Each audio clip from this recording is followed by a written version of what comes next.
So last but not least, know that with the wide variety of products out there, not only can you whiten teeth professionally, effectively, and at home, you can maintain them with all sorts of toothpaste and powered toothbrushes.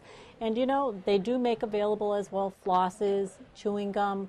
All of these things usually have a little bit of not peroxide, but baking soda in them, which will help to clean teeth and keep them free of that stain. The most important thing about tooth whitening is that people find it changes. It changes, it lifts, it brightens their face. And it's, again, like makeup, I'll compare it, respect that.